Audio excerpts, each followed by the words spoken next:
Good morning, everyone. Myself, Dr. Rashmi Goyal.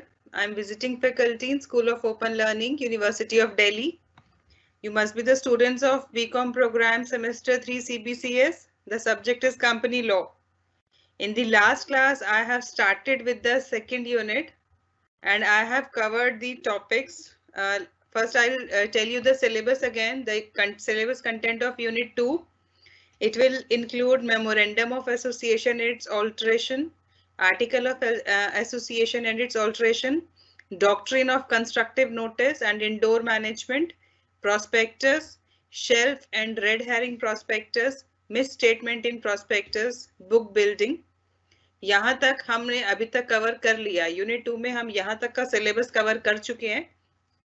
आज जो syllabus हमें कवर करना है वो है issue, allotment and forfeiture of share, call on shares, issue of sweat capital, employ stock option, issue of bonus shares, transfer and transmission of share, buyback and demat system. तो ये वाला जो आपका सारा है शेयर एंड शेयर कैपिटल, ये सारा topic आज हम कवर करेंगे. बुक्स इसके लिए अनिल कुमार सर की आप रेकमेंड कर सकते हैं, कंपनी लॉ की. नहीं तो उसके अलावा रीना चड्डा, एस चड्डा की बुक आती है, नहीं तो एनडी कपूर, भारत भूषण, ये वाली बुक आपको मिल जाएगी. ठीक है, इसके लिए आपको लेटेस्ट एडिशन मिल जाता है तो सबसे अच्छा है. और अगर आपको लेटेस्ट एडिशन नहीं मिल पा रहा है तो आप 1-2 साल पुराना एडिशन भी ले सकते हो, तो उसमें कोई इशू नहीं है. It will be sufficient for you. तो ये जो शेयर एंड शेयर कैपिटल जो आज हमें शुरू करना है, इसका बेसिक आप लोगों को अंडरस्टैंडिंग है ऑलरेडी, क्योंकि आप कॉमर्स के स्टूडेंट होंगे. मैं यही सोच रही हूँ आप सब कॉमर्स के स्टूडेंट हैं, तो आप लोग अकाउंट्स में ये पढ़ के आए हैं सारा. ठीक है, तो एक बेसिक कंसेप्ट का आपको आइडिया है, उसकी डिटेल्स हम आज करेंगे. तो हमें शुरू करना है शेयर्स एंड शेयर कैपिटल. तो इसमें फर्स्ट हमें लेना है issue, allotment and forfeiture of share. The capital of a company termed as share capital is divided into units and each unit is called a share. तो company की जो भी capital होती है जो हमें बैलेंस शीट में दिख रही होती है, उसको हम वहां पर इक्विटी शेयर कैपिटल या शेयर कैपिटल के नाम से एक हमारा हेड होता है शेयर कैपिटल, जिसके अंदर हमें टाइप्स ऑफ शेयर कैपिटल दिखाता है, इक्विटी शेयर कैपिटल या प्रेफरेंस शेयर कैपिटल. तो कंपनी की जो कैपिटल होती है उसको हम शेयर कैपिटल बोलते हैं, जिसको फर्दर यूनिट्स में डिवाइड किया जाता है. इसका क्या मतलब है कि जब भी आप कैपिटल देखते हैं तो आपको अमाउंट के कॉलम में क्यूमुलेटिव सम मिलता है कि सपोज किसी कंपनी की कैपिटल 50 लाख है, उसका फिर आपको बाइफिकेशन देते हैं कि सपोज कंपनी के पास 50,000 शेयर्स हैं एट ₹100 ईच. तो यहाँ पर यूनिट्स का क्या मतलब है कि वो जो 50 लाख की कैपिटल है वो 50,000 शेयर में डिवाइड की हुई है. ठीक है, इन यूनिट्स मतलब देयर आर 50,000 शेयर्स, तो वो जो हर एक यूनिट है उसको हम शेयर कहते हैं. The Companies Act defines a share as share in the share capital of a company and includes stock. तो शेयर कंपनीज एक्ट में शेयर को क्या बताया है कि शेयर कैपिटल में जो भी शेयर होता है किसी कंपनी का, तो वो शेयर जो मतलब यूनिट्स में जो डिवाइड होता है उसको हम शेयर बोल रहे हैं, और उसमें स्टॉक भी इंक्लूड है. Share is the interest of a share holder in the company measured by a sum of money for the purpose of liability and interest thereto. तो शेयर को क्या बोला हुआ है, किसी भी कंपनी में शेयर होल्डर का जो इंटरेस्ट होता है. शेयर होल्डर कौन होते हैं, जिन्होंने कंपनी के शेयर्स खरीदे हुए होते हैं. वो कोई भी नंबर हो सकता है, किसी ने हो सकता है बहुत ज्यादा शेयर खरीदे हो, किसी का छोटा सा उसमें प्रोपोर्शन हो, बट कोई भी शेयर होल्डर का कंपनी में कितना क्या होता है, उसका इंटरेस्ट होता है, जिसको कैसे मेजर करते हैं in the sum of money, कि उसने कितना पैसा इन्वेस्ट किया है. कि किसी ने सपोज 100 शेयर खरीदे हुए हैं, किसी ने 1000 शेयर खरीदे हुए हैं, तो it is measured by sum of money. तो उसका क्या पर्पस होता है, लाइबिलिटी निकालना होता है कि उन्होंने बाहर से कितना पैसा लिया हुआ है, किसी ने यहाँ पे कितना पैसा लगाया हुआ है और उसके ऊपर उसको कितना इंटरेस्ट देना है. ठीक है, कि लाइक अगर उन्होंने सपोज प्रेफरेंस शेयर कैपिटल लिया हुआ है तो वो एक लाइबिलिटी है, प्रेफरेंस शेयर कैपिटल रिटर्न करनी होती है, और उसके ऊपर उनको एक फिक्स डिविडेंड चार्ज होता है जो उनको देना होता है. कि सपोज 9% प्रेफरेंस शेयर कैपिटल है, 9% का डिविडेंड उनको देना पड़ेगा उसके ऊपर. ठीक, तो this is called the share. Stock जो हमने ऊपर पढ़ा था कि इट इंक्लूड स्टॉक, तो स्टॉक क्या है, it is the aggregate consolidated holding of the share capital of a person in the company. तो जब उनकी कंसोलिडेट कर देते हैं हम बहुत सारे शेयर्स को, तो उसको हम एक स्टॉक बना देते हैं. The following are the difference between share and stock. तो कई बार डिफरेंस पूछा जाता है कि शेयर और स्टॉक में क्या डिफरेंस है. तो उसमें first difference is a share may not be fully paid up but a stock is always fully paid up. Share हो सकता है फुल्ली पेड ना हो, क्यों? क्योंकि हमारा उसमें क्या होता है, application money, allotment money, calls उसमें होती है। तो उसमें पूरा का पूरा पैसा एक साथ नहीं मंगाते कि सपोज 10 रुपए का शेयर है तो पूरा 10 रुपए हम एक साथ पे नहीं करते हैं। उसमें क्या होता है कई बार कि 2 रुपीज वो एप्लीकेशन पे लेते हैं, फिर 3 रुपीज वो उन्होंने आगे अलॉटमेंट पे मांगे होते हैं, फिर आगे 2 कॉल्स बना देते हैं, एक 2 रुपीज की, एक 3 रुपीज की। तो जिस डेट पर हम बात कर रहे हैं तो हो सकता है हमारा शेयर फुल्ली पेड अप ना हो, उस टाइम सिर्फ हमारा 7 पेड अप हो या हमारा 8 रुपीज पेड अप हो। तो it may not be fully paid up share, but जो स्टॉक होता है वो हमेशा फुल्ली पेड अप होता है, उसमें पार्टली पेड अप वाली कोई भी सिचुएशन एग्जिस्ट नहीं करती है। A share has a nominal value. Nominal value मतलब पर शेयर की हमारे पास वैल्यू होती है कि एक शेयर सपोज 10 रुपए का है या एक शेयर 100 रुपए का है, तो it has a nominal value. But stock की कोई नॉमिनल वैल्यू नहीं होती है, क्यों? क्योंकि वो कंसोलिडेटेड शेयर्स होते हैं, जिनकी जो भी कंसोलिडेट होल्डिंग होती है किसी भी पर्सन की, कि उसने कुछ ये लिया हुआ है, कुछ ये लिया हुआ है, तो सबको कंसोलिडेट करके उसका स्टॉक बना दिया जाता है। तो उसकी कोई नॉमिनल वैल्यू नहीं होती है। A share cannot be transferred in small fraction. Share को कभी भी स्मॉल फ्रैक्शन में ट्रांसफर नहीं कर सकते हैं कि आधा शेयर दे दिया हमने, 1/4 शेयर दे दिया, ऐसे हम ट्रांसफर नहीं करते हैं ना। हम उसमें एक प्रॉपर फिगर होती है जो हमारी राउंड अप फिगर होती है कि हमने 10 शेयर दिए, 20 शेयर दिए या हमने एक ही शेयर दिया, but it is a comprehensive one, मतलब उसके पार्ट्स नहीं होते हैं। While a stock can be transferred in any fraction, but stock को किसी भी फ्रैक्शन में ट्रांसफर किया जा सकता है, क्यों? क्योंकि वो तो कंसोलिडेटेड है ना। तो उसको हम कह सकते हैं कि हम अपना आधा स्टॉक, सपोज हमारे पास 50,000 का स्टॉक है, हम 25,000 का स्टॉक ट्रांसफर कर रहे हैं, 25,000 का हमारे पास है, बट शेयर में ऐसा पॉसिबल नहीं है। All shares bear distinctive numbers, while stock disclose the consolidated value of the share capital. जितने भी शेयर हैं सब शेयर के डिस्टिंक्टिव नंबर है कि सपोज 50 शेयर हैं, 60 शेयर हैं, बट स्टॉक क्या होता है, वो तो क्यूमुलेटिव वैल्यू होती है ना, उसको मिला के एक हमने कहते हैं कि हमारे पास एक स्टॉक है, तो this is the consolidate value. But share हमारे पास होते हैं कि हमारे पास 50 शेयर है कंपनी के, हमारे पास 100 शेयर है उस कंपनी के, तो it has distinctive number. All shares are of equal denominations. Stock may be of unequal amounts. तो शेयर जो होते हैं उनकी डिनोमिनेशन इक्वल होती है, भले ही हम 10 शेयर दें या भले ही हम 1000 शेयर दें। अगर वो 10 रुपए का हमें देना है तो वो 10 रुपए ही रहेगा, तो it has equal denominations. But stock का जो है अलग अलग अमाउंट हो सकता है कि वो एक टाइम पे, लाइक अभी कंपनी जो है घाटे में थोड़ा चल रही है तो वो स्टॉक को थोड़ा सस्ता बेच देंगे, ठीक है, बट वही स्टॉक फिर वो आगे जाके वो और भी प्राइस उसके ऊपर चार्ज कर सकते हैं, तो यहाँ पर उसके अनइक्वल अमाउंट्स हो सकते हैं, बट शेयर की डिनोमिनेशन इक्वल होती है। Unlike shares, stock cannot be directly issued in the first instance. Only fully paid up share can be converted into stock. तो सिर्फ जो भी फुल्ली, क्योंकि हमने बोला था स्टॉक क्या है हमारा, फुल्ली पेड अप है, ठीक है, तो इसलिए जो भी शेयर हमारे फुल्ली पेड अप होते हैं उन्हीं को हम स्टॉक में कन्वर्ट कर सकते हैं। अगर हमारे पार्टली पेड अप शेयर है और हमें उसको स्टॉक में कन्वर्ट करना है तो पहले उनको फुल्ली पेड अप ही करना पड़ेगा, तभी वो हमारे उसमें स्टॉक में कन्वर्ट होंगे, नहीं तो नहीं होंगे। जबकि शेयर में ऐसा नहीं है, आप चाहो तो शेयर ट्रांसफर कर सकते हो कि बाकी कॉल जिसको आप बेच रहे हो वो पर्सन खुद पे कर देगा, तो it depends, but it cannot be, share stock cannot be, we cannot get stock until the shares are fully paid up. जब तक शेयर फुल्ली पेड अप नहीं होंगे स्टॉक में हम उसको कन्वर्ट नहीं कर सकते। So these are the various differences between share and stock.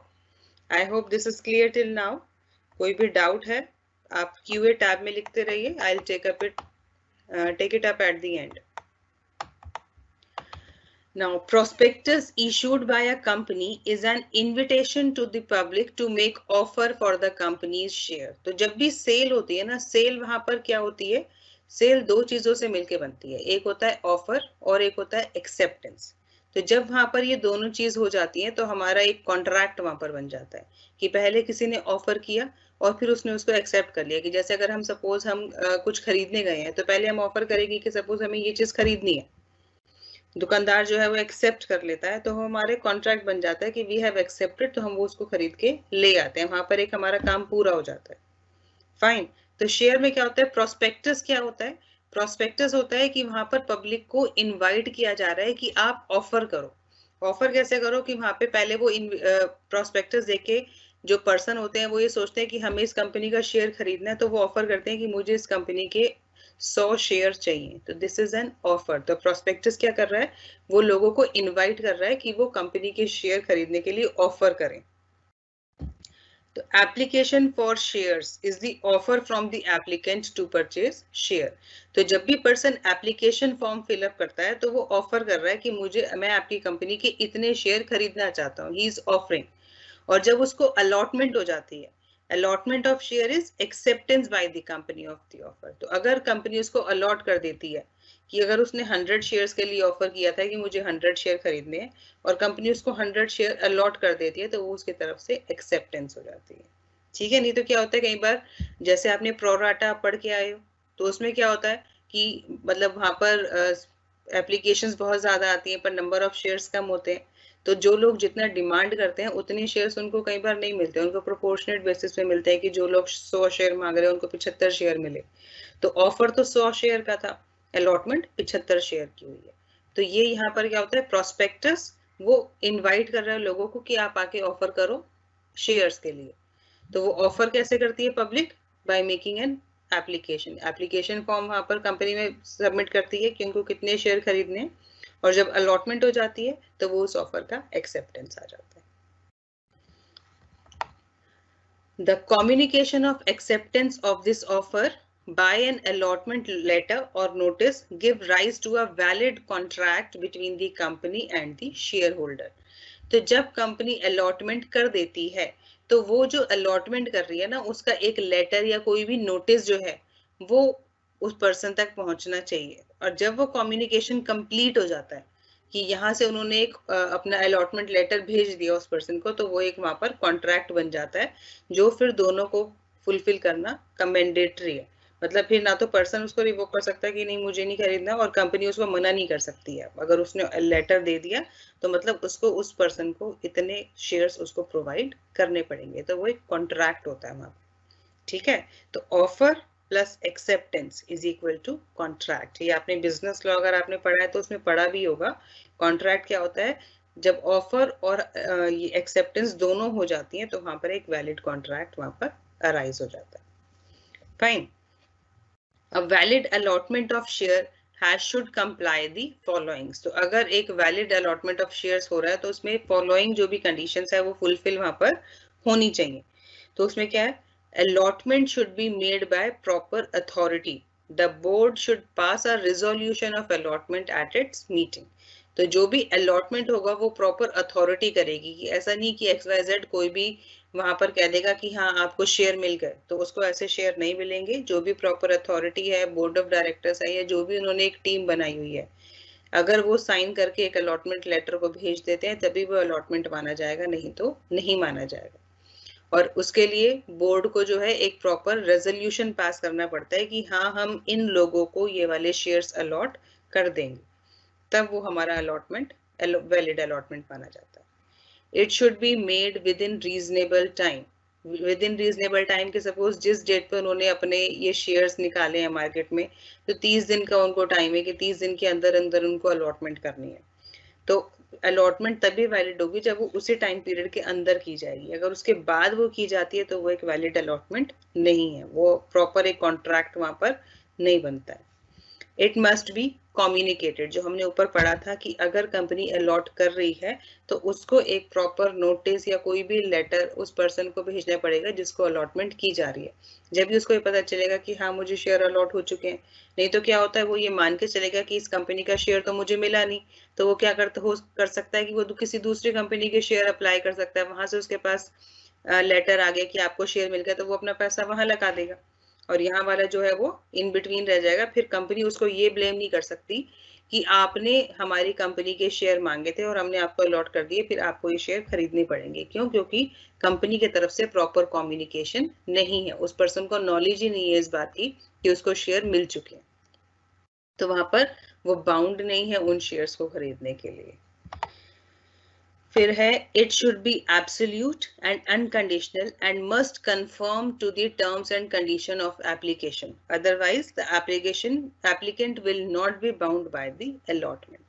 तो it should be absolute and unconditional, मतलब अगर कंपनी कोई भी शेयर एक पर्सन को अलॉट कर रही है तो उसके साथ कोई कंडीशन अटैच नहीं कर सकते कि आप ये करोगे जब ही आपको शेयर मिलेंगे। उसने एक एप्लीकेशन दी है, अगर उनको वो एप्लीकेशन समझ में आती है तो वो सीधी सीधी अलॉटमेंट करेंगे, वहां पर कोई भी कंडीशन रखी नहीं जाएगी। और जो भी टर्म्स एंड कंडीशंस हैं वो सारी फुलफिल होनी चाहिए, नहीं तो वो जो एप्लीकेंट है, वो जो पर्सन है, उन शेयर्स को खरीदने के लिए बाउंड नहीं है। फाइन, तो these are the various terms and condition which should be fulfilled, तभी एक वैलिड अलॉटमेंट माना जाएगा, नहीं तो नहीं माना जाएगा। इसके अलावा कुछ और क्या है? In case of public offer of share, a company is required to file a copy of prospectus with the registrar of company for registration। तो जैसा हमने पहले भी पढ़ के आए हैं कि अगर कोई कंपनी, कोई पब्लिक कंपनी वहां पर अपने शेयर्स निकाल रही है मार्केट में, तो उसको जो अपना उसने प्रोस्पेक्टस निकाला है उसकी एक कॉपी रजिस्ट्रार ऑफ कंपनीज को भी देना पड़ेगा। मतलब रजिस्ट्रार ऑफ कंपनी को ये नॉलेज होनी चाहिए कि ये कंपनी वहां पर अपने शेयर्स मार्केट में निकाल रही है बेचने के लिए। The amount stated in the prospectus as minimum subscription must have been subscribed for within a period of 30 days for the issue of prospectus or such other period as prescribed by SEBI। तो जो भी prospectus निकाला जाता है उसमें minimum subscription होता है कि सपोज उन्होंने 10 लाख का अभी निकाले हैं शेयर्स, कि वो 10 लाख के शेयर ऑफर कर रहे हैं, तो वहां पे मिनिमम निकालते हैं कि अगर हमें 5 लाख के भी अमाउंट रिसीव हो गया तो हम उसको एक सब्सक्रिप्शन मानेंगे। तो वो मिनिमम सब्सक्रिप्शन है कि कम से कम उतना रिसीव होना चाहिए। अगर उतना भी रिसीव नहीं हो रहा तो फिर कंपनी अलॉटमेंट नहीं कर सकती। ठीक है, तो इसमें क्या है कि अगर जब भी इन्होंने मार्केट में शेयर निकाले हैं तो एक वो टाइम पीरियड रखते हैं, या तो वो 30 डेज होता है कि या तो जो भी जब भी इन्होंने प्रोस्पेक्टस इशू किया, इशू करने के 30 डेज के अंदर अगर वो मिनिमम सब्सक्रिप्शन अमाउंट रिसीव कर लेते हैं, या फिर जो भी टाइम उन्होंने सेबी ने उनको बताया है, अगर उस टाइम पीरियड के अंदर मिनिमम सब्सक्रिप्शन हो जाता है जब तो वैलिड अलॉटमेंट होगा, नहीं तो वो वैलिड अलॉटमेंट नहीं होगा। ठीक है, तो उनको मैंडेटरी होता है कि एक मिनिमम सब्सक्रिप्शन अमाउंट वहां पर रखें और कम से कम उतना रिसीव करना पड़ेगा, उसके नीचे वो फिर अलॉटमेंट नहीं कर सकते। A sum of at least 5% of the nominal value of shares must be received in cash by the company as application money। तो जो भी उनकी नॉमिनल वैल्यू ऑफ शेयर है उसका कम से कम 5% उनको एज एप्लीकेशन मनी रिसीव होना चाहिए। जैसे वो एप्लीकेशन रखते हैं ना कि आपको 2 रुपीज देना है या आपको सपोज 20 रुपीज एप्लीकेशन मनी देनी है, तो it should B minimum of 5%, कि जितना भी उन्होंने दिया उसमें कम से कम 5% उनको रिसीव होना चाहिए। All application money received from the public for subscription to the securities shall be kept in separate bank account in scheduled bank and shall be utilized only for prescribed purpose। जो भी application money receive करेंगे तो वो उनका company का जो account खुला हुआ है वो उसमें उस पैसे को रिसीव नहीं करेंगे, उसके लिए एक सेपरेट अकाउंट खोला जाता है शेड्यूल्ड बैंक में, जो हमारे कमर्शियल बैंक्स हैं, जो हमारे SBI है या हमारे ये वाले जो भी नॉर्मल बैंक है, जो नॉर्मल हमारे बैंकिंग प्रोसीजर्स फॉलो कर रहे हैं, वो हमारे शेड्यूल्ड बैंक होते हैं। शेड्यूल्ड बैंक का मतलब होता है कि RBI में है जो भी शेड्यूल के अंदर होता है, शेड्यूल 2 के अंदर, उसको हम ये बोलते हैं। तो वहां पर उनका एक सेपरेट अकाउंट ओपन होना चाहिए और सारी एप्लीकेशन मनी वो उसी में रिसीव करेंगे, और जो भी मनी रिसीव की जाएगी वो उसी स्पेसिफिक पर्पस के लिए यूज की जाएगी जिसके लिए मेंशन है, वो किसी और पर्पस के लिए उस मनी को यूज नहीं कर सकते।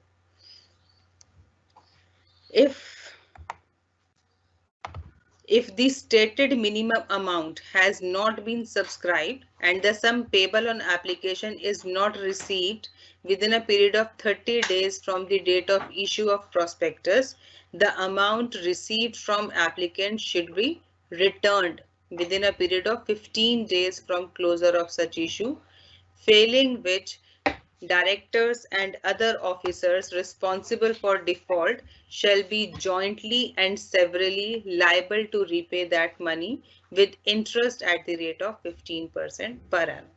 तो जो हम ऊपर बात कर रहे थे कि जब भी वो निकालेंगे अपना इशू तो उनको मिनिमम सब्सक्रिप्शन अमाउंट रिसीव करना मैंडेटरी है कि 30 दिन के अंदर अंदर अंदर उनको मिनिमम सब्सक्रिप्शन अमाउंट रिसीव होना चाहिए। इन केस नहीं हो रहा है, अगर वो 30 दिन के अंदर वो मिनिमम अमाउंट रिसीव नहीं कर पा रहे हैं, तो उस केस में क्या करना पड़ेगा, जितनी भी मनी उन्होंने रिसीव की है, ठीक है, तो मनी कुछ, उसका मतलब है मनी कुछ तो रिसीव की है पर मिनिमम अमाउंट नहीं हो पाया, तो जितनी भी मनी रिसीव की है वो सारी उनको वापस करनी पड़ेगी उन एप्लीकेंट्स को जिससे पैसा उन्होंने रिसीव किया 15 दिन के अंदर अंदर। जब वो इशू उनका क्लोज हो जाएगा, जो हम कह रहे हैं 30 डेज का टाइम पीरियड ओवर हो जाएगा, तो उसके 15 दिन तक के अंदर अंदर वो जो मनी उन्होंने रिसीव की है वो उनको वापस करनी पड़ेगी। और अगर वो टाइमली वापस नहीं करते हैं तो जो भी डायरेक्टर या दूसरे ऑफिसर्स जो उस प्रोसीजर के अंदर इन्वॉल्व हैं, उनकी लाइबिलिटी वहां पर अराइज हो जाएगी। उनको माना जाएगा कि these person are at default, इनकी गलती है यहाँ पर, और उनको वो पैसा पे करना पड़ेगा, और उसके साथ साथ उस पर इंटरेस्ट भी पे करना पड़ेगा at the rate of 15% per annum. I hope this is clear. This is the procedure, this is the basic procedure कि क्या होता है। Whenever a company having a share capital makes any allotment of securities, it shall file with the registrar a return of allotment in the prescribed manner. तो जब भी कोई company share capital, जिसकी share capital है वो securities allot करती है, मतलब जब भी कोई कंपनी अलॉटमेंट कर देगी तो उसके बाद क्या है कि उसको रजिस्ट्रार को वो पूरी इंफॉर्मेशन देनी पड़ेगी कि उसने कितने पर्सन्स को कितने कितने शेयर दिए हैं, मतलब जो भी उनका अलॉटमेंट रहा वो प्रॉपर एक फॉर्मेट में वहां पर रजिस्ट्रार के पास वो सारी इंफॉर्मेशन सबमिट करनी पड़ेगी। In case of any default, the company and its officer who is in default shall be liable to a penalty for each default of ₹1000 for each day during which such default continues, or ₹1 lakh whichever is less. तो अगर वो यहाँ पर ये जो भी requirement है कि उनको रजिस्ट्रार को ये वाली चीज पूरी प्रेस्क्राइब्ड मैनर में देनी है कि उन्होंने क्या अलॉटमेंट किया, कैसे किया, पूरी रिटर्न एक वहां पर उनको सबमिट करनी है, तो अगर वो नहीं कर पाते हैं जिस डेट पर उनको करनी थी उस डेट तक अगर वो नहीं कर पाते हैं, तो जो भी कंपनी या ऑफिसर डिफॉल्ट पर हैं उनके ऊपर पेनल्टी चार्ज की जाएगी ₹1000 पर डे। जितने दिन वो डिले करते जाएंगे तो ₹1000 पर डे की पेनल्टी लगती जाएगी, या फिर 1 lakh rupees which ever is less. ठीक है, तो इसमें या तो ₹1000 पर दिन जितने भी दिन का डिफॉल्ट रहेगा, नहीं तो 1 लाख, कि अगर बहुत ज्यादा टाइम ले रहे हैं तो पर डे की पेनल्टी चार्ज होती जा रही है, तो अगर वो 1 लाख एक्सीड कर जाती है तब उनको 1 लाख रुपीज देना, तो वो इसलिए लिखा है विच एवर इज लेस, जो भी अमाउंट कम होगा वो उनको एज पेनल्टी फीस वहां पर पे करनी पड़ेगी। Section 40 provides that every company intending to offer share or debenture to the public for subscription shall have to make an application to one or more recognized stock exchanges for permission of such share or debenture to be dealt on the stock exchange. तो section 40 क्या कहता है, कोई भी company जो अपने shares या debentures issue करना चाहती है तो उसको एक या एक से ज्यादा स्टॉक एक्सचेंज में उसकी परमिशन लेनी पड़ेगी। उसको परमिशन के लिए एक या एक से ज्यादा स्टॉक में एप्लीकेशन देनी पड़ेगी। क्यों? क्योंकि कई बार हो सकता है एक स्टॉक एक्सचेंज उसको रिप्लाई प्रॉपर ना करे तो वो दूसरे स्टॉक एक्सचेंज के साथ भी वहां पर डील करके चलता है कि मैं अपने ये वाले शेयर या ये वाले डिबेंचर मार्केट में लाना चाहता हूं ताकि लोग उसको सब्सक्राइब करें। Next is every company making public offer of any security shall issue the securities only in dematerialized form by complying with the requisite provision of Depository Act 1996. तो जो भी कंपनी पब्लिक ऑफर ला रही है अपने securities का, तो वो सिर्फ डीमेटीरियलाइज फॉर्म, जो हम डीमैट फॉर्म कहते हैं, आपने सुना होगा, तो वो डीमैट फॉर्म में ही अपनी सिक्योरिटी को इशू कर सकती है, क्योंकि इसके प्रोविजन डिपॉजिटरी एक्ट 1996 है, उसके अंदर ये प्रोविजन दिया हुआ है कि कोई भी कंपनी अपनी सिक्योरिटी इशू करेगी तो उसको डीमैट फॉर्म के अंदर ही वो सिक्योरिटी इशू करनी है और किसी में नहीं कर सकते।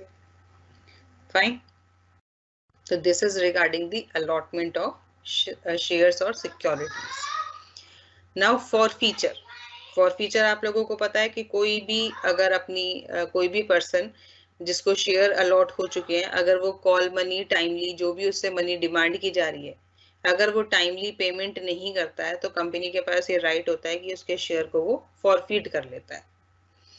तो forfeiture is the withdrawal of shares due to non-payment of any call by the shareholder or for any other ground as may be provided in the articles.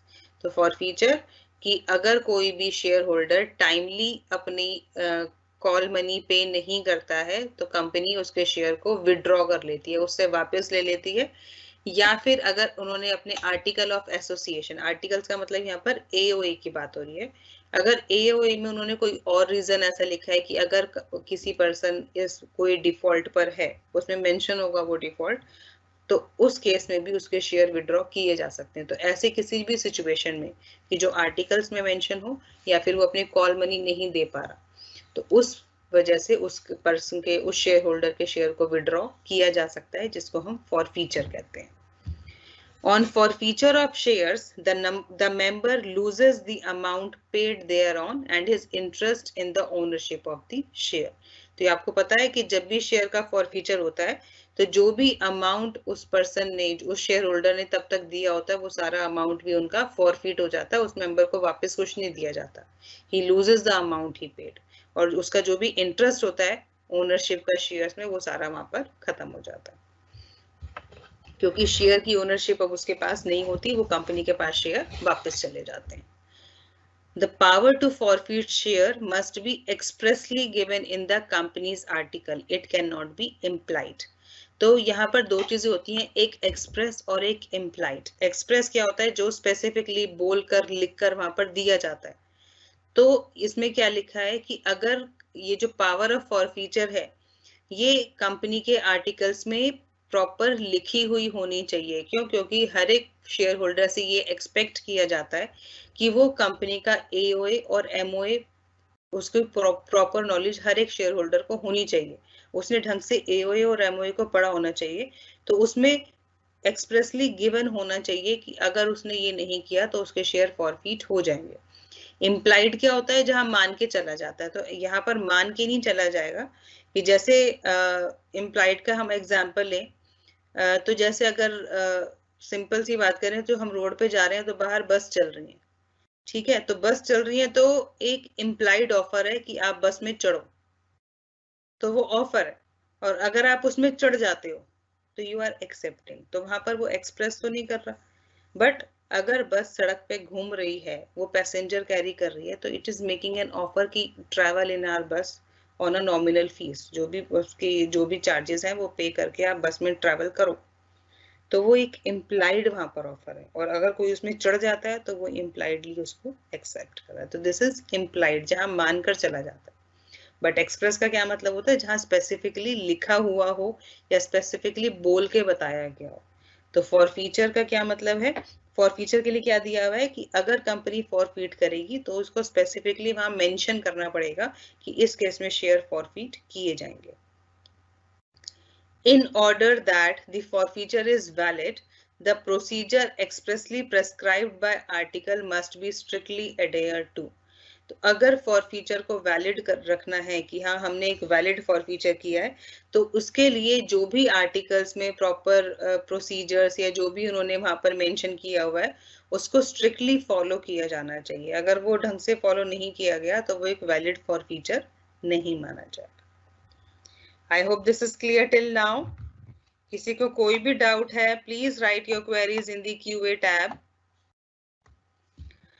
Now next topic is calls on share. Call on share का क्या मतलब है कि जो भी call money रह जाती है, जो हम बाद में डिमांड करते हैं अलॉटमेंट के बाद, वो कॉल ऑन शेयर होती है।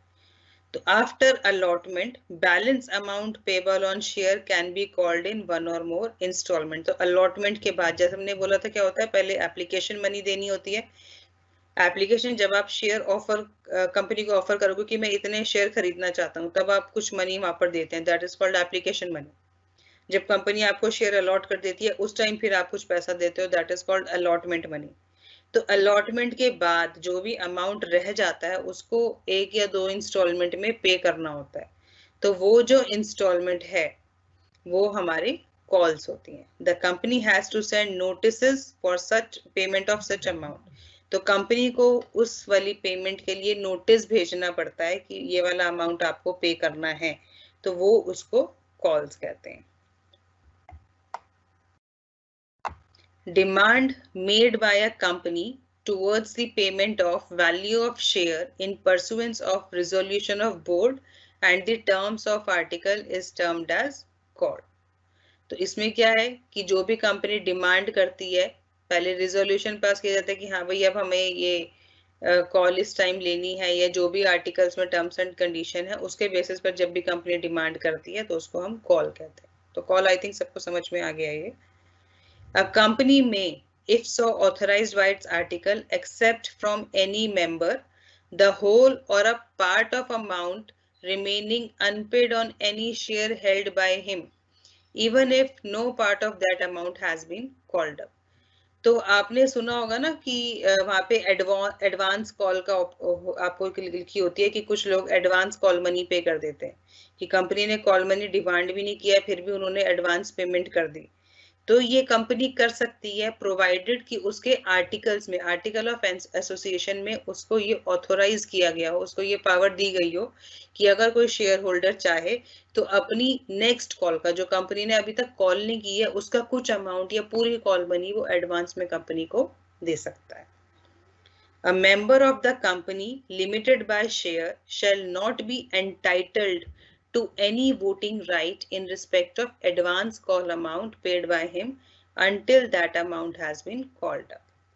तो कोई भी कंपनी जो लिमिटेड बाय शेयर है उसको ये राइट नहीं है कि अगर उसने कोई एडवांस कॉल मनी रिसीव कर ली है, एडवांस कॉल मनी की उसने अभी कॉल नहीं किया पर शेयर होल्डर ने वो मनी पे कर दी, तो उस एडवांस कॉल मनी के बेसिस पर उसको कोई भी वोटिंग राइट, एक्स्ट्रा कोई भी वोटिंग राइट नहीं मिलेगा. उसको वही वोटिंग राइट तब तक मिलेंगे जो बाकी शेयर होल्डर्स को मिल रहे हैं, उसको एज कुछ एक्स्ट्रा एडवांटेज नहीं मिलेगा वहां पर.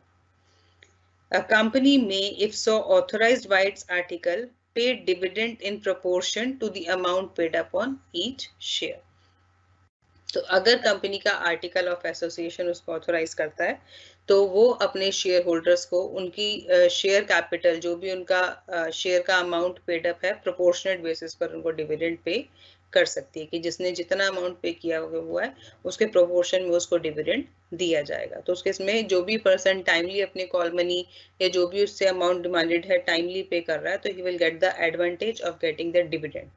अगर वो टाइमली पे नहीं करता क्योंकि प्रोपोर्शनेट बेसिस पे मिल रहा है तो उसको डिविडेंड वहां पर कम मिलेगा. Now next topic is sweat capital. Sweat capital क्या है? It means equity share issued by a company to its employees और डायरेक्टर्स एट अ डिस्काउंट और for consideration other than cash for providing know how और making available rights in the nature of intellectual property right or value addition by whatever name called. तो sweat equity capital क्या होती है? Company अगर नया issue लेके आ रही है, ठीक है, अगर कंपनी कोई नए मार्केट में शेयर लेके आएगी तो वो शेयर वो पहले अपने एम्प्लॉयज को या डायरेक्टर्स को डिस्काउंट पे वो दे सकती है, डिस्काउंट पे या consideration other than cash, cash के अलावा, कि वो कह देगा कि सपोज मैं कंपनी को एक पर्टिकुलर एसेट यहाँ पर दूंगा या मेरे पास एक फर्नीचर है, ये मैं कंपनी को दूंगा, उसके बदले में मुझे आप पैसा न देके मतलब इतने शेयर्स मुझे प्रोवाइड कर दो, तो इसको हम कहते हैं consideration other than cash, cash के अलावा कुछ और चीज वहां पर देना और उसको उसके लिए प्रॉपर राइट्स वहां पर जो दिए जाते हैं तो उसको हम स्वेट कैपिटल कहते हैं. ठीक है, स्वेट इक्विटी कैपिटल जो उस कंपनी अपने एम्प्लॉयज को या डायरेक्टर्स को शेयर्स डिस्काउंट पे या किसी और बेसिस पर उनको शेयर दे देती है, वो स्वेट कैपिटल होती है.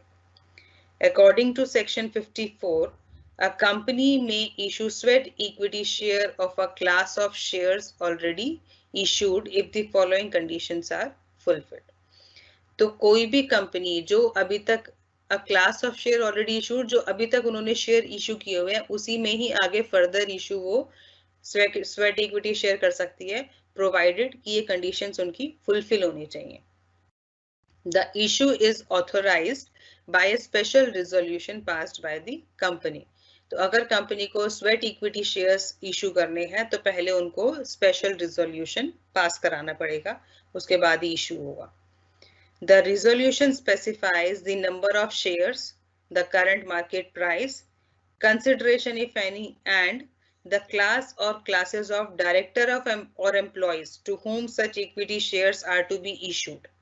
तो वो जो रिजोल्यूशन पास होगा उसमें क्या क्या चीज मेंशन होगी कि कंपनी कितनी स्वेट कैपिटल इशू करेगी, उस शेयर का करंट मार्केट प्राइस क्या है, कंसिडरेशन की किस बेसिस पर वो क्या लेगी, मतलब जो हम कह रहे हैं या तो जैसे डिस्काउंट वहां पर मेंशन करेगी कि मैं इतनी डिस्काउंट पे दूंगा या इसके शेयर के बदले में मैं ये वाली चीज लूंगा, तो वो वहां पर उसको मेंशन करना पड़ेगा कौन से डायरेक्टर्स को कौन से एम्प्लॉयज को वो शेयर इशू किए जाएंगे। तो ये सारी चीज उस रिजोल्यूशन में पास कराई जाएंगी जो स्पेशल रिजोल्यूशन के ऊपर बात हो रही है।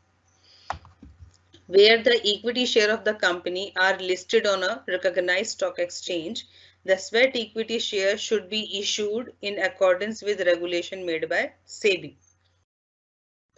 तो अगर कंपनी जो है लिस्टेड कंपनी है, जो हम कहते हैं स्टॉक एक्सचेंज में अगर वो लिस्टेड है, तो उस केस में जो भी सेबी की गाइडलाइंस है उसके बेसिस पर जो है वो शेयर्स इशू किए जाएंगे।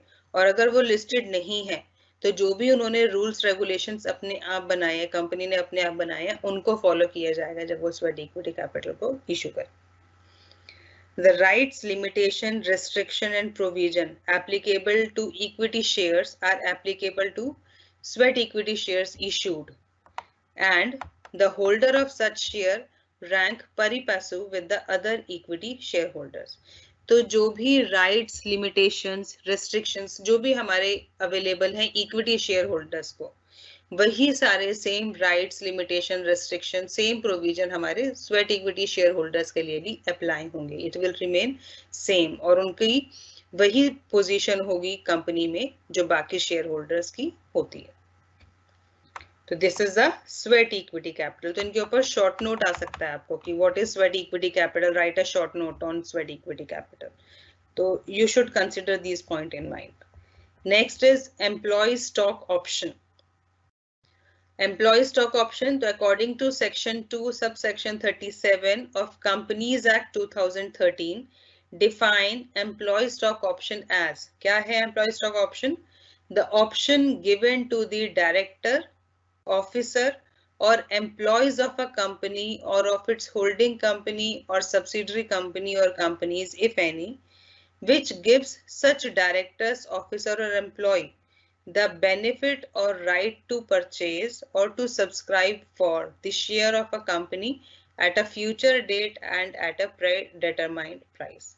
तो एम्प्लॉय स्टॉक ऑप्शन क्या है कि यहाँ पर कंपनी के एम्प्लॉयज को, एम्प्लॉयज कौन कौन हो सकता है, डायरेक्टर्स भी हो सकते हैं, कंपनी में जो भी ऑफिसर हैं जो बड़े लेवल पर हैं वो हो सकते हैं, या कंपनी के जो भी एम्प्लॉय हैं उनको, या जो भी कंपनी की कोई होल्डिंग कंपनी हो सकती है, उसकी कोई सब्सिडरी कंपनी हो सकती है, उनको ऑप्शन दिया जाता है कि अगर वो चाहें तो कंपनी के शेयर खरीद सकते हैं। तो उसके लिए वो पहले बताएंगे कि मैं सपोज फ्यूचर डेट में, कि अभी अगस्त चल रहा है, कि मैं नवंबर में कंपनी के सपोज इतने शेयर खरीदना चाहता हूँ at a pre determined price, मतलब पहले से ही प्राइस बता के कि मैं इस कंपनी के शेयर, इतने शेयर इस इतने रुपए के हिसाब से इस मंथ में खरीदना चाहता हूँ। तो ये वाली ऑप्शन जो है एम्प्लॉयज को दी जाती है।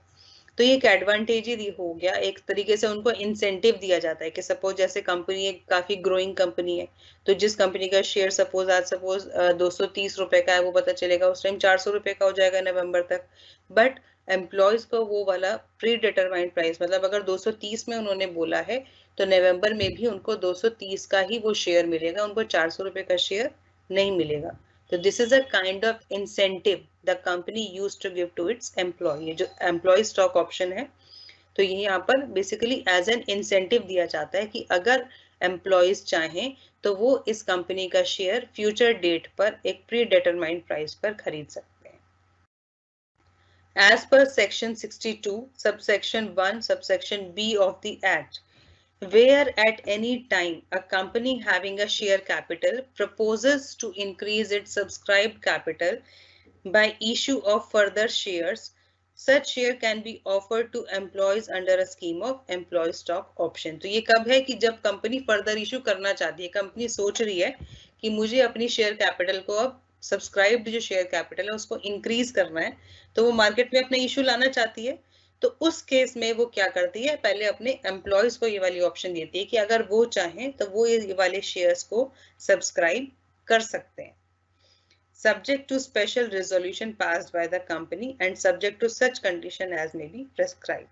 तो उसके लिए पहले अगर उनको एम्प्लॉय को ये अपने शेयर्स ऑफर करने हैं तो पहले उनको ये रिजोल्यूशन पास कराना पड़ेगा और जो भी कंडीशंस वहाँ पे मेंशन होंगी वो सारी कंडीशंस को फुलफिल करना पड़ेगा, तभी वो ये स्टेप ले सकती है कि अपने एम्प्लॉयज को ये शेयर्स को ऑफर करें। Now difference between sweat equity shares and ESOP मतलब एम्प्लॉय स्टॉक ऑप्शन, इन दोनों में क्या डिफरेंस है? वैसे काफी क्लियर है, स्वेट इक्विटी शेयर और ESOP। स्वेट इक्विटी शेयर क्या है कि issue of share at discount और विदाउट मॉनिटरी कंसिडरेशन। तो ये अपने एम्प्लॉयज को ही दिए जा रहे हैं इक्विटी शेयर्स भी, बट वो या तो डिस्काउंट पे दिए जा रहे हैं या for consideration other than cash, उसके कैश के अलावा किसी बेसिस पे दिए जा रहे हैं। बट उसमें ऐसा नहीं है कि पहले से उन लोगों को प्राइस फिक्स है, वो एट प्रेजेंट जो भी होगा उसमें कुछ डिस्काउंट देंगे या उनको कुछ और देना पड़ेगा accept money.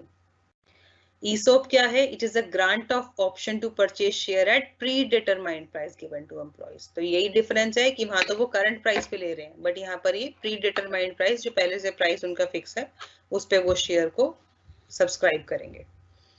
Sweat equity is issued as consideration for creation or transfer of intellectual property rights to the company or as other value addition.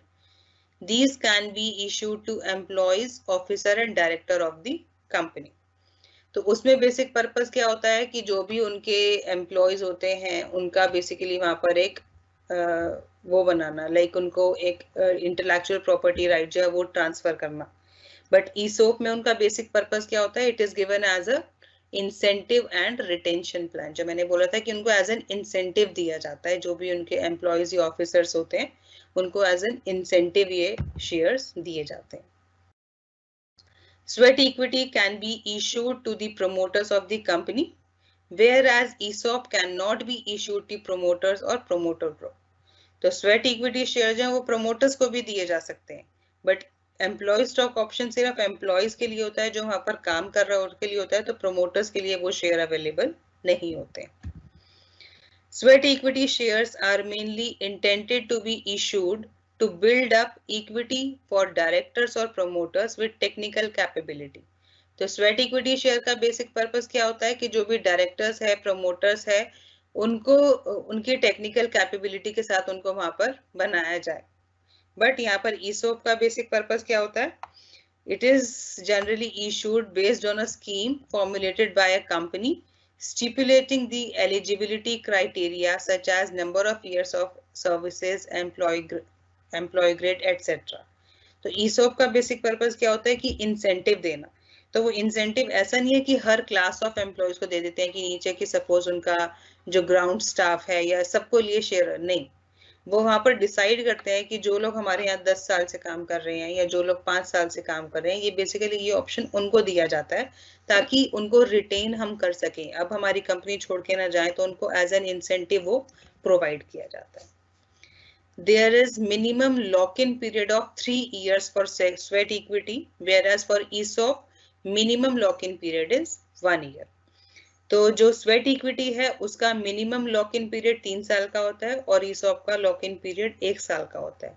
Lock in period का मतलब कि इस पीरियड में वो शेयर्स को ट्रांसफर नहीं कर सकते हैं या वो अपने शेयर्स को किसी और को बेच नहीं सकते।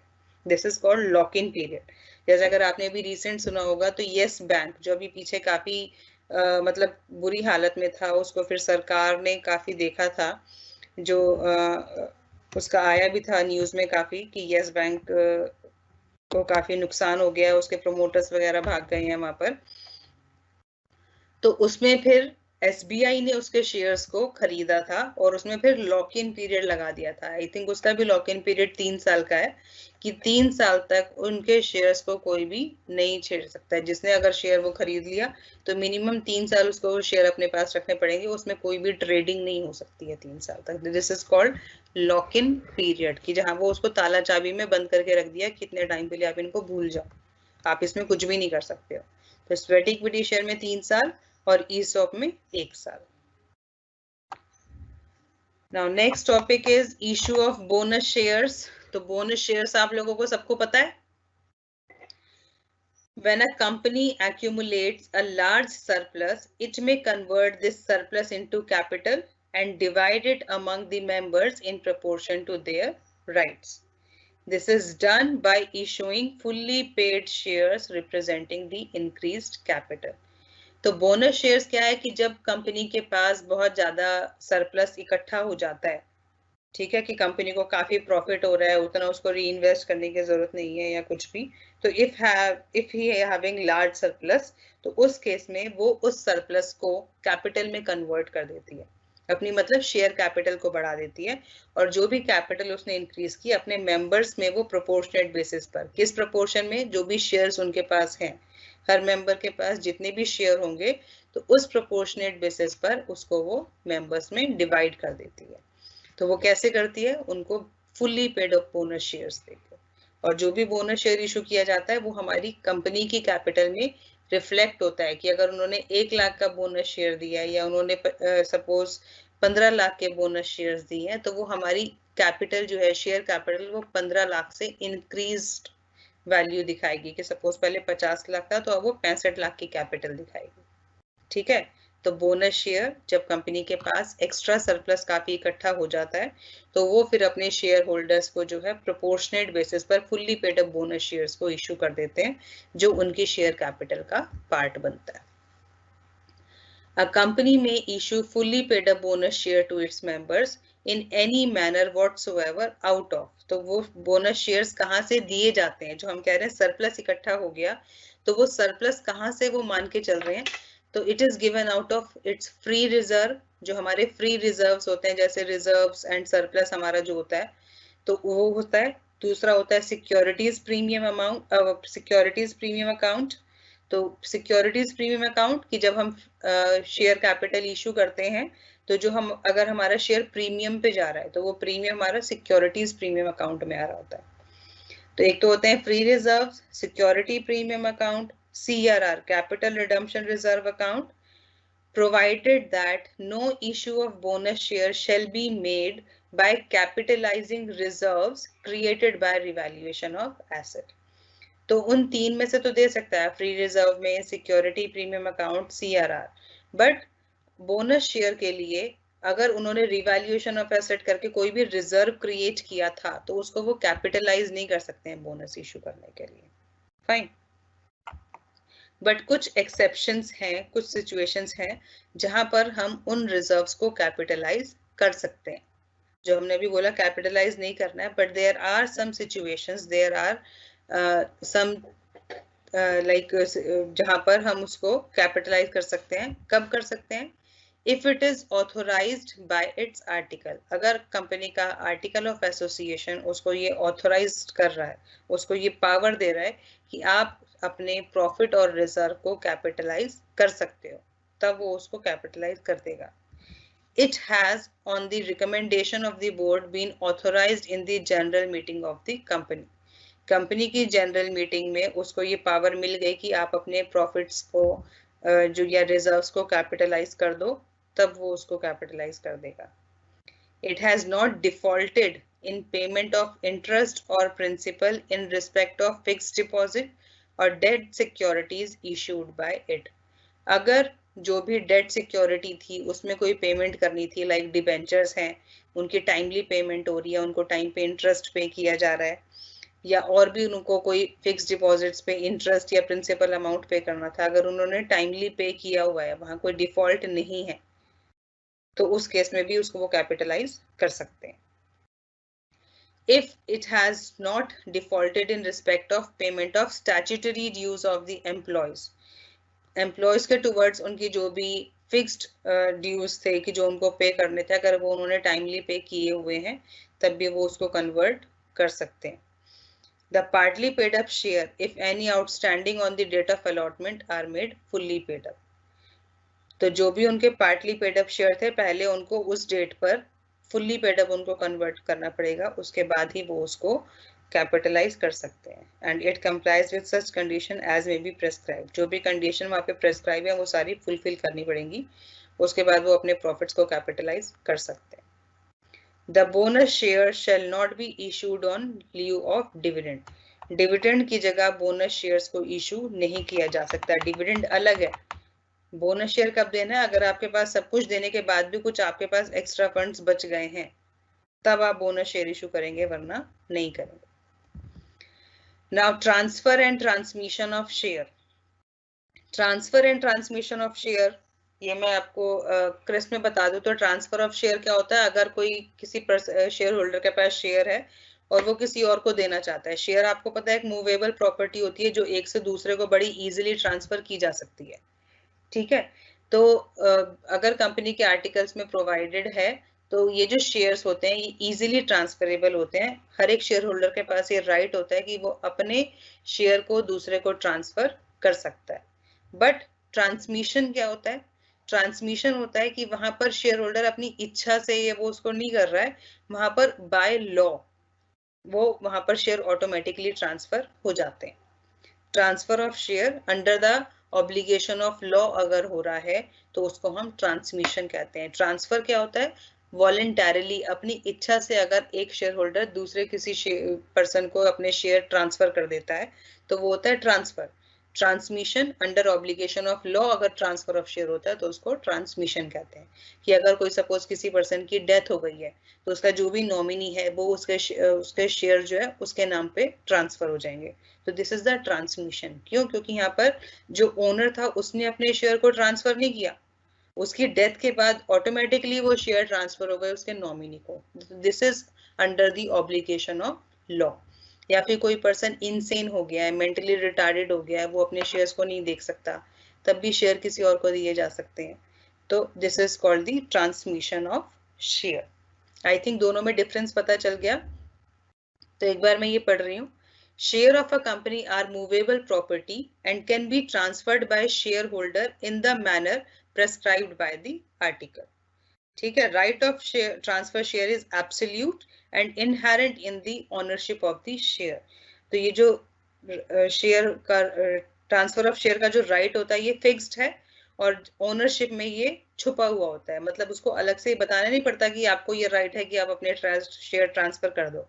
अगर कोई भी शेयर का ओनर है तो ये मान के चला जाता है उसके पास शेयर ट्रांसफर करने का राइट है, और इस राइट को आर्टिकल ऑफ एसोसिएशन में कोई भी क्लॉज डाल के इस राइट को छीना नहीं जा सकता।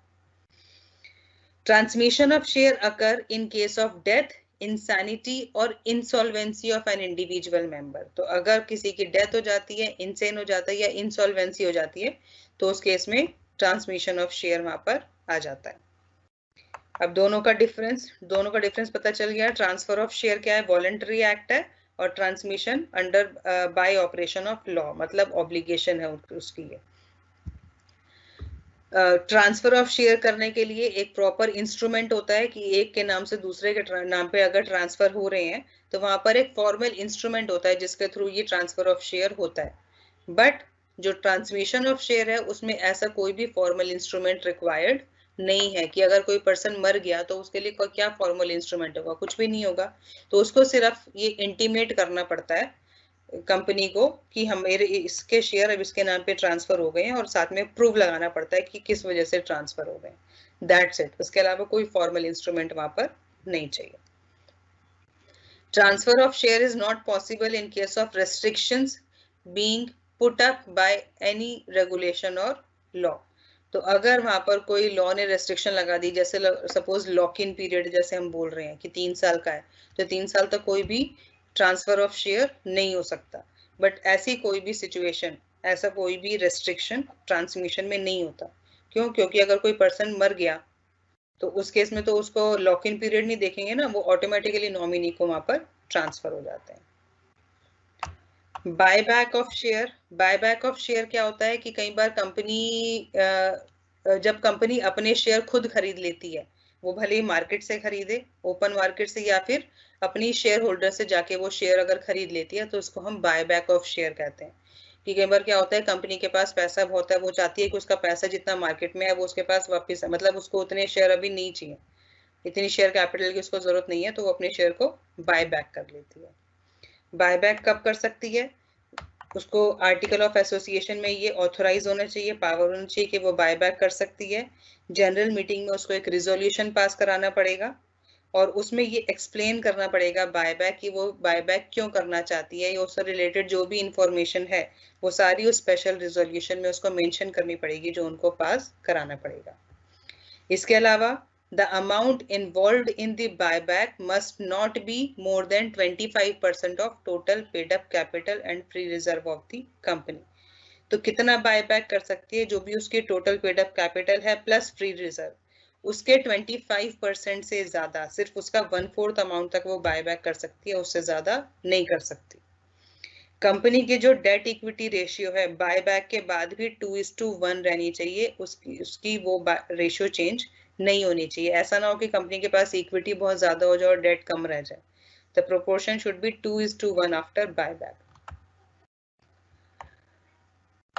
जो भी कंपनी शेयर बायबैक करती है या सिक्योरिटीज बायबैक करती है, that should be fully paid up. उस पे ऐसा नहीं हो कि जो भी शेयर होल्डर है उनकी कॉल मनी तो बाकी है पर उनसे शेयर खरीद लिए। No, the share must be fully paid up.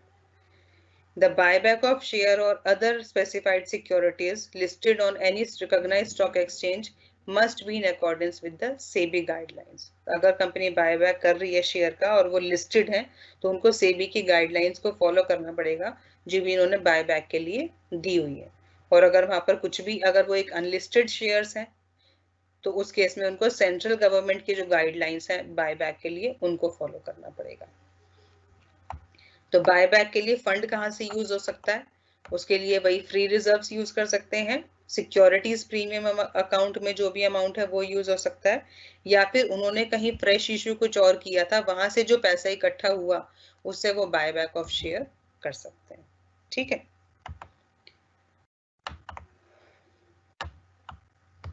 By purchasing the security issued to employees of the company pursuant to a scheme of stock option or sweat equity।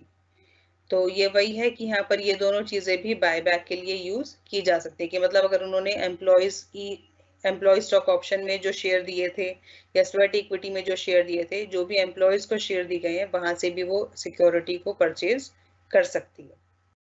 Buyback must be completed within 12 months from the date of passing the special resolution। जिस date पर special resolution pass कराया जाएगा buyback का, तो उस date से 12 महीने के अंदर अंदर उनको वो बायबैक अपना कंप्लीट करना है। जितना शेयर चाहते थे उतने उन्हें 12 महीने के अंदर अंदर खरीदने हैं। Before passing the resolution of buyback, the company is required to file with the registrar and SEBI a declaration of solvency।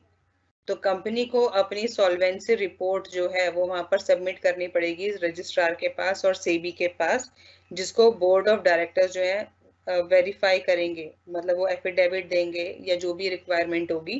पहले उनको ये प्रूव करना पड़ेगा कि वो एक सॉल्वेंट कंपनी है, इसलिए वो बायबैक करना चाहती है। इसके अलावा और भी यहाँ पर ये कुछ कंडीशंस हैं।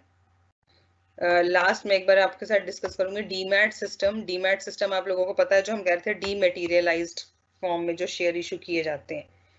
तो depository system is a system where in the securities of investor are held in electronic form with the depository. जैसे आपने जो भी देखा होगा कि आजकल जिसके पास भी शेयर होते हैं वो इलेक्ट्रॉनिक फॉर्म में होते हैं। ये तो पहले क्या होता था कि किसी के पास कितने शेयर होते थे ना, उसका एक उनको लाइक एक फॉर्म दिया जाता था कि आपके पास इस कंपनी के इतने शेयर हैं, तो वो एक हार्ड कॉपी होती थी। आजकल क्या होता है कि उनके इलेक्ट्रॉनिक फॉर्म में, मतलब उनका अकाउंट खुला हुआ है और उस अकाउंट में उनके नाम से वो लिखे होते हैं कि इसके पास इस कंपनी के इतने शेयर हैं। तो डिपॉजिटरी सिस्टम की इन्वेस्टर की जो भी सिक्योरिटी है वो इलेक्ट्रॉनिक फॉर्म में होती है डिपॉजिटरीज के पास। In this system, transfer of securities takes place by means of book entries on the ledger of depository। तो अब क्या है कि जो भी ट्रांसफर ऑफ सिक्योरिटी होगा वो सिर्फ बुक्स में होगा, बुक एंट्रीज होंगी उसकी। मतलब ऐसा नहीं है कि वहां पर कुछ एक्सचेंज ऑफ पेपर होगा कि एक्स ने वाई को अपने शेयर ट्रांसफर किए, तो वो एक पेपर उसको देगा कि मेरे ये शेयर अब आपके हैं, तो ये आप डॉक्यूमेंट लो। नो, सिर्फ there will be the ledger entries. The system is also known as scriptless trading system, as this system dispenses with the securities and its movement in the physical form. तो इसमें जो है वो वाला, अब जो सिक्योरिटीज ली जाती हैं, अब वो फिजिकल फॉर्म वहां पर सारा खत्म हो गया है। There are two depositories in India at present. दो डिपॉजिटरी हैं at present, National Security Depository Limited and Central Depository Services Limited, NSDL, CDSL. Dematerialization is the process of converting physical scripts into computerized ledger account maintained by depository. तो जो भी उनकी physical scripts हैं उनको computerise form में convert करना, इसको हम डीमेटेरियलाइजेशन कहते हैं। In this process, the physical security certificate of an investor is surrendered to the company through the depository, and an equivalent number of securities are credited in electronic form at the request of the investor. तो उसमें क्या है कि अगर जो भी उनके पास physical security certificate था वो डिपॉजिटरी को दे देते हैं, और जितने शेयर उस पे मेंशन होते थे वो सारे उनके इलेक्ट्रॉनिक अकाउंट में वहां पर अपडेट कर देते हैं कि इनके पास इस अकाउंट में इतने शेयर्स अवेलेबल हैं। Dematerialisation of security is optional and an investor has the choice to hold security in physical form. तो ये जो है ये टोटली ऑप्शनल है कि अगर वो चाहे, उसको भरोसा नहीं कि नहीं मेरे शेयर तो ऐसे कर देंगे या इधर उधर कर देंगे, मुझे पता नहीं चलेगा, तो वो चाहे तो फिजिकल फॉर्म में भी उसको रख सकते हैं। फाइन, तो दिस इज द डीमेटीरियलाइजेशन। और अगर किसी पर्सन के फॉर्म, किसी इन्वेस्टर का इलेक्ट्रॉनिक फॉर्म में शेयर है, तो वो चाहे तो उनको फिजिकल फॉर्म में भी कन्वर्ट करा सकता है। कि अभी उसके पास सपोज इलेक्ट्रॉनिक अकाउंट में, वो कह देगा मुझे तो इसके फिजिकल फॉर्म में सारे दो, तो उसको रीमेटीरियलाइजेशन कहते हैं। तो this is all about unit 2। यहाँ तक अगर किसी के जो भी डाउट है, you can ask your doubt. बेटा मोस्ट ऑफ द कंपनी जो है उनके पास शेयर कैपिटल होती है, क्योंकि कंपनी क्या होता है कि कंपनी को एक लार्ज अमाउंट ऑफ मनी की जरूरत होती है, तो वो जो भी पैसा कंपनी के अंदर इन्वेस्ट किया जाता है, कोई भी कंपनी शुरू की जाती है उसमें जो भी पैसा इन्वेस्ट किया जाता है उसको हम शेयर कैपिटल बोलते हैं। बिना शेयर कैपिटल के कोई भी कंपनी अपना काम शुरू कर ही नहीं सकती, क्योंकि उनको इन्वेस्टमेंट की जरूरत होती है, तो इन्वेस्टमेंट के बिना उनका काम नहीं चलेगा। तो शेयर कैपिटल हर एक कंपनी के पास होती है। मार्किंग स्कीम बेटा, आपका जो कंपनी लॉ है वो 5 यूनिट्स में आपका डिवाइड है। सिलेबस आपको मैं हर क्लास में मैं आपको हर यूनिट का सिलेबस बता रही हूँ, जो भी मेरी यूनिट चल रही है। तो each unit carry equal marks, 5 unit है तो they are carrying equal weightage. Consolidate value कि सपोज किसी के पास 10 शेयर हैं, 100 रुपए का एक शेयर है, तो वो एक सपोज उसका एक स्टॉक बना देंगे, कह देंगे 1000 रुपए की इस स्टॉक की वैल्यू है, तो वो 100 रुपए के हिसाब से 10 शेयर के 1000 रुपए नहीं बता रहे हैं, वो एक स्टॉक की वैल्यू बता रहे हैं कि इस स्टॉक की वैल्यू 1000 रुपए है। तो वहां पर वो खत्म हो गया कि इसमें 10 शेयर हैं या उसमें 100 शेयर है। It is a consolidated value of ₹1000। आप इसके लिए 10 ईयर्स रेफर करते रहिए, आपको आइडिया रहेगा एग्जाम में कितने क्वेश्चन आते हैं, कि कौन से में चॉइस आएगी, ये सब आपको 10 ईयर्स में मिल जाएगा। स्टॉक और शेयर में क्या डिफरेंस है? शेयर जो है वो एक छोटी सी यूनिट होती है हमारी शेयर कैपिटल की, और स्टॉक जो है जब हम उन शेयर वैल्यूज को क्यूमुलेट कर देते हैं तो वो हमारा एक स्टॉक बन जाता है। Stock is the cumulative value, consolidated value, और शेयर हमारा इंडिविजुअल वैल्यू होती है। ट्रेडिंग सिस्टम आपको पता है ना बेटा, ट्रेडिंग चलती है तो शेयर वहां पर हमारे खरीदे बेचे जाते हैं। कोर्स बेटा I am trying to complete, मैं कोशिश कर रही हूँ कि आपका कोर्स कंप्लीट हो जाए, but we have very limited classes. आपको पता है कि अभी तक आपकी जो एग्जाम डेट है 12 दिसंबर है, तो अब तक जितना हो पाएगा I will try to cover up the maximum syllabus of your.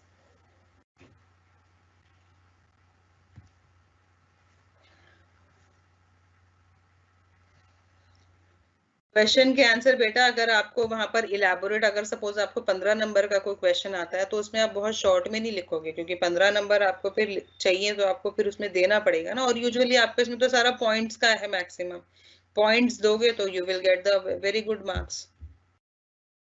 ऐसा पेजेस नहीं होता है, आप रेलेवेंट कंटेंट लिखिए आंसर के लिए तो उसमें आपको अच्छे नंबर मिलेंगे, but it should cover your whole syllabus, मतलब उसमें सारी चीज आपकी कवर होनी चाहिए। क्वेश्चंस में बेटा टाइम टू टाइम बता रही हूँ कि डिफरेंसेस क्या है या शॉर्ट नोट क्या है, जैसे मैंने बताया था स्वेट कैपिटल है या ई सोप है या बायबैक ऑफ शेयर है, इनके ऊपर आपके शॉर्ट नोट आते हैं। तो ये शॉर्ट नोट आपको प्रिपेयर करना है, तो इसमें आपको थोड़ा थोड़ा थोड़ा थोड़ा हर एक यूनिट को, मतलब हर एक चीज को टच करना है। प्राइवेट कंपनी शेयर इशू नहीं करती है क्योंकि प्राइवेट कंपनी में जो नंबर ऑफ मेंबर्स होते हैं वो लिमिटेड होते हैं, कि सपोज उनके पास मैक्सिमम 200 मेंबर ही वो रख सकते हैं। बट अगर वो मार्केट में शेयर इशू कर देंगे तो उससे ज्यादा लोग अप्लाई कर सकते हैं, तो वो फिर कैसे ये चीज इंश्योर करेंगे कि फर्स्ट 200 को देना है या किसको देना है, तो इट इज वेरी डिफिकल्ट। तो प्राइवेट कंपनी जो है यूजुअली शेयर इशू नहीं करती है। कंपनी एक्ट में जो भी गाइडलाइंस हैं हर एक कंपनी को वो फॉलो करना मैंडेटरी है। इसके अलावा तो उनकी अपनी गाइडलाइंस होती हैं, या फिर कोई कंपनी सेबी में अगर लिस्टेड होती है तो वो उसको वहां की गाइडलाइन फॉलो करनी होती है। रजिस्ट्रार ऑफ कंपनी, जहां पर ये कंपनी का बेसिकली एक ऑफिस होता है जहां पर हर एक कंपनी की सारी डिटेल्स होती हैं कि वो कौन सी कंपनी किस नाम से स्टैब्लिश है, उसका रजिस्टर्ड ऑफिस क्या है। तो ये एक बेसिकली उनका एक ओवरलुक करती है हर एक कंपनीज को, जो भी इन्वेस्टर्स हैं उनके इंटरेस्ट को सेफ गार्ड करती है ये। डीमैट फॉर्म आप ने ये एक्सचेंज मार्केट सुना है, यहाँ पर लोग शेयर खरीदते हैं बेचते हैं, तो वो एक अपना अकाउंट खुलवाते हैं, जैसे रैली गियर हुआ या और भी लाइक कौन सी होती हैं आपको companies, I think you must be having idea, तो वहां पर वो अकाउंट खुलवा के रखते हैं। तो वो अकाउंट जो होते हैं वो उनका डीमैट अकाउंट होता है जिसमें उनके शेयर्स बेसिकली रखे जाते हैं कि इस अकाउंट में इतने शेयर्स हैं। प्रोस्पेक्टस प्राइवेट कंपनी भी इशू कर सकती है, बट वो सिर्फ उनके मेंबर्स के लिए होता है, वो फिर वो पब्लिक के लिए नहीं वो प्रोस्पेक्टस अवेलेबल हुआ। प्रोस्पेक्टस बेसिकली कब निकालती है कंपनी, जब अपने शेयर इशू वो कर रही होती है, उनको नए शेयर मार्केट में लाने होते हैं, तो वो कंपनी की बेसिक इंफॉर्मेशन या जो भी शेयर इशू कर रही है वो उस प्रोस्पेक्टस में दिया हुआ होता है और उसकी डिटेल्स वहां से उनको मिल जाती हैं।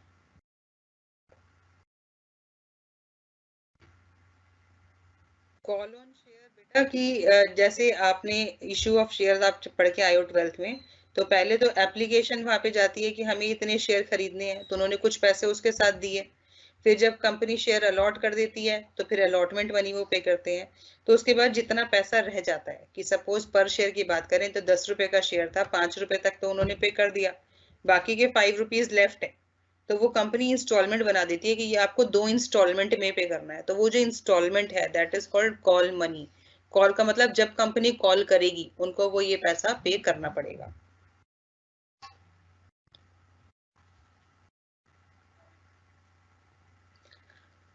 ये जो मटेरियल मैं यूज कर रही हूँ बेटा, ये मेरा सेल्फ क्रिएटेड है, जो भी मैं इंपॉर्टेंट पॉइंट है बुक में से लेके मैं वो आपको शॉर्ट में लेके आ रही हूँ, क्योंकि पूरी बुक के पेजेस पढ़ाने it's difficult for me because I have limited time, तो it is created by myself only.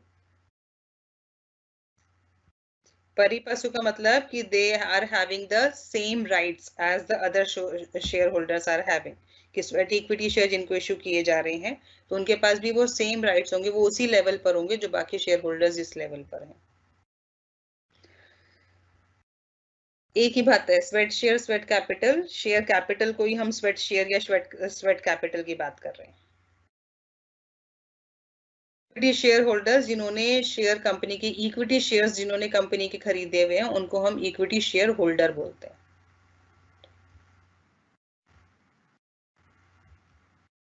It's not sweet, it's sweat. I want to teach slow but the syllabus is actually too much, तो मैं कोशिश कर रही हूँ कि मैं जितना अच्छे से समझा सकती हूँ और जितनी स्पीड में रख सकती हूँ उसके हिसाब से मैं करूँ।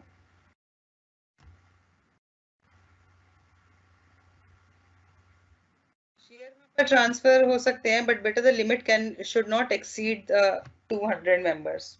प्राइवेट कंपनी की शेयर एक्सीड नहीं, मेंबर्स एक्सीड नहीं होनी चाहिए 200 से।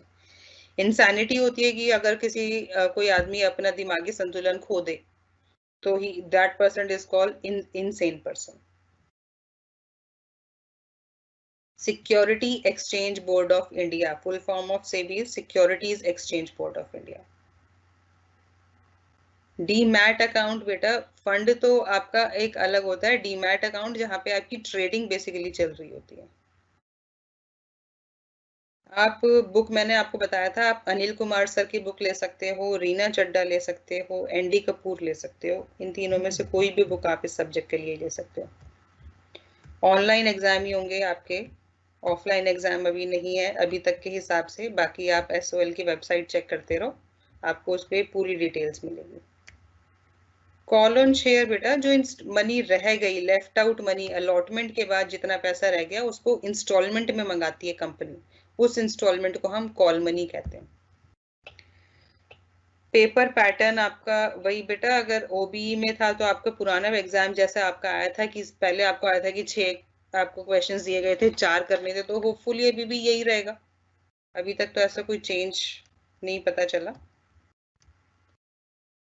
Security exchange board of India, OBE ही है अभी तक।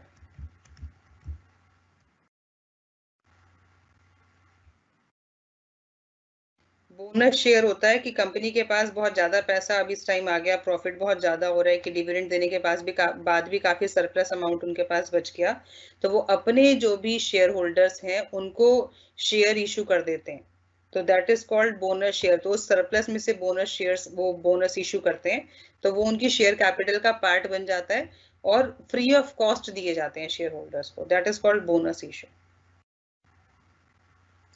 सेल्फ स्टडी से you can obtain very good marks, अच्छे से पढ़ो, you will get very good marks, अच्छे से लिख के आना। I think I have taken all the queries, तो in the next class I'll start with the next unit. Fine, so goodbye for today.